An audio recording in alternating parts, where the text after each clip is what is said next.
সম্ভবত এটাই বাংলাদেশের ইতিহাস থেকে শেষবারের মতো, অর্থাৎ চিরতরে বিএনপিকে শেষ করে ফেলল তারেক রহমান। এটা নিঃসন্দেহে বলতে হবে। আমি বাংলাদেশের প্রধানমন্ত্রী তারেক রহমান সাহেবকে উদ্দেশ্য করেই কিছু কথা বলতে চাই, যদিও আমাদের ভিডিওগুলো তার কান পর্যন্ত বা তার চোখ পর্যন্ত পৌঁছাবে না এটা জানি। তথাপিও যদি বিএনপির মোটামুটি ভাবে যারা রাজনীতি সম্পর্কে মিনিমাম ধারণা আছে বা যারা স্বাধীনতা এবং স্বাধীনতা পরবর্তী সময়ে যারা রাজনীতি করেছে, যারা জনগণের ভিতরকার যে শ্বাস প্রশ্বাস, ভিতরকার যে আত্মকন্দ্রণ এবং ভিতরকার যে উল্লাস, সবটুকুই যারা পর্যবেক্ষণ করেছে বাংলাদেশের ইতিহাস থেকে শেষবারের মতন, অর্থাৎ চিরতরে বিএনপিকে শেষ করে ফেলল তারেক রহমান। এটা নিঃসন্দেহে বলতে হবে। কারণ দেখেন, আপনি নিজে যে জিনিসগুলো এক্সপেরিমেন্ট করেছেন এবং নিজে যার উপরে ভর করে আপনি দাঁড়িয়ে আছেন, আমি কথা বলছি যে আপনি কখনোই এই সংসদ নির্বাচনে কোনোভাবেই আপনি প্রধানমন্ত্রী হওয়ার যোগ্যতা রাখেন না। যদিও আপনি প্রধানমন্ত্রী, আপনাকে সম্মান করা এবং আপনাকে রাষ্ট্র প্রোটোকল অনুযায়ী রাষ্ট্রের একজন প্রজাতন্ত্রের একজন মানুষ হয়ে বা একজন প্রজা হয়ে অবশ্যই রাজার প্রতি সম্মান প্রদর্শন করতে, আমি অনেস্টলি বলছি, সেই সম্মান আপনার প্রতি আমার আছে।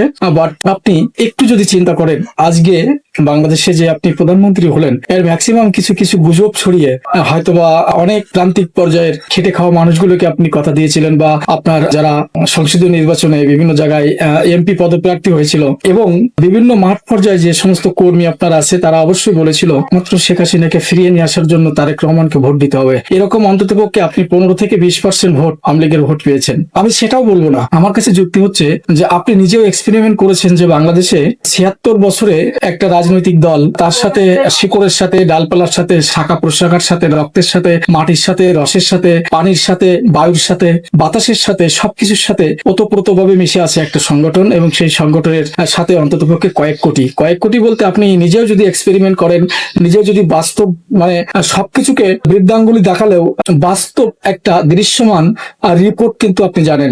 অতএব আপনি ভালো করে জানেন যেখানে 6 থেকে 7 কোটি মানুষ বাংলাদেশের যারা আওয়ামী লীগের সাথে জড়িত, হয়তোবা শেখ হাসিনা খারাপ কিছু কাজ করে থাকতে পারে, অথবা শেখ হাসিনার সাথে বা মন্ত্রী পরিষদের সাথে বা সরকারের সাথে, যাই বলি না কেন, স্থানীয় প্রশাসন থেকে শুরু করে সবকিছু ইস অ্যান্ড এভরিথিং, আমি যদি সবগুলোকে বলি, তথাপিও 6 থেকে 7 কোটি মানুষের ভিতরে আমি ধরে নিলাম 1 কোটি মানুষ তারা কারাপ্টেড ছিল। যদিও আপনারা কোনো কিছুতে প্রমাণ দেখাইতে পারেন নাই, বা এই 19 মাসে এমন কিছু আপনারা জনগণের কাছে আস্থাশীল হতে পারেন নাই যে কারণে আপনারা বললেই সেটা যে সত্যি হয়ে যাবে সেটাও কিন্তু না। তথাপিও আমি বলবো যে এই যে এতগুলো মানুষকে আপনি তাদের রাজনীতি করা থেকে বিরত রাখতে চাইলেন, আপনি তাদের সংগঠন এবং সংগঠনের কর্মীদের একেবারে সংসদীয় বিল পাস করে নিলেন। আপনাকে চিন্তা করতে হবে 1975 সালে যে ঘটনাটা সম্ভবত ঘটেছিল এবং যারা ঘটাইছিল, ঘটানোর পরে কি আইন পাস করেছিল, কি করলে তারা টিকতে পারবে, না হলে টিকতে পারবে না, আপনাকে কিন্তু সেখান থেকে একটুখানি হলেও একটু বাস্তবিক অভিজ্ঞতা আপনাকে হতে হবে। আপনি রাজনীতি মনে করেছিলাম রাজনীতি অনেক ভালো বোঝেন,